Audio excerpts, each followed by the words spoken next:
Hello students, exercise 15.1 का question first. Probability of event E plus probability of event not ई।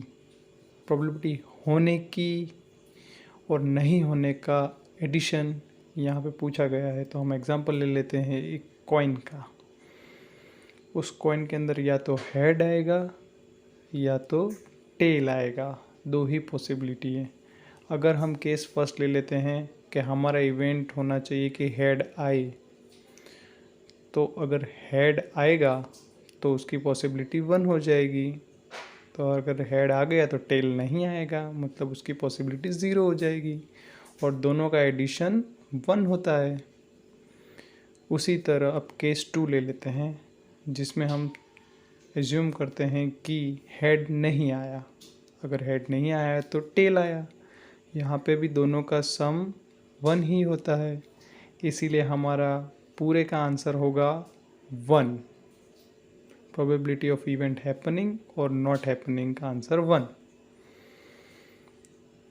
अब हम move करते हैं क्वेश्चन नंबर 2 पर। The probability of event that can not happen is. जो event हो नहीं सकता उसकी प्रोबेबिलिटी कितनी बताई गई थी इंट्रोडक्शन में? वो थी 0। और such an event is called, ऐसे इवेंट को हम कहेंगे कि इम्पॉसिबल इवेंट है, जिसकी प्रोबेबिलिटी 0 होती है।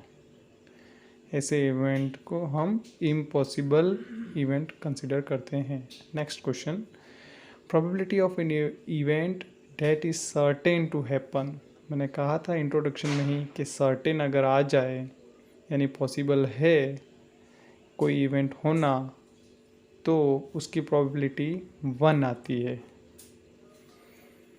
जब भी 100% पॉसिबल हो, for example sun rises from the east, तो ईस्ट से ही राइज होगा तो उसकी प्रोबेबिलिटी 1 है। और ऐसे इवेंट को हम पॉसिबल इवेंट कहते हैं। आई होप आपको समझ आया होगा। और अगर सन की पॉसिबिलिटी हम देखने जाएं ईस्ट से आने की, तो वो 1 ही होती है। नेक्स्ट क्वेश्चन अब हम देखते हैं question number 4। The sum of probabilities of all elementary events of an experiment is. सारे इवेंट्स जो भी हुए उन सब की प्रोबेबिलिटी का हम अगर सम करते हैं तो उसका आंसर 1 आता है। यह हमने क्वेश्चन नंबर फर्स्ट में डिस्कस कर लिया कि sum of probabilities is equal to 1। Question number 5, the probability of event is greater than और इक्वल टू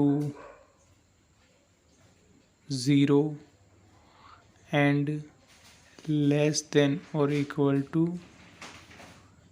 1 आएगा। किसी भी प्रोबेबिलिटी के होने के चांसेस 0 से ज़्यादा होते हैं और 1 से कम होते हैं।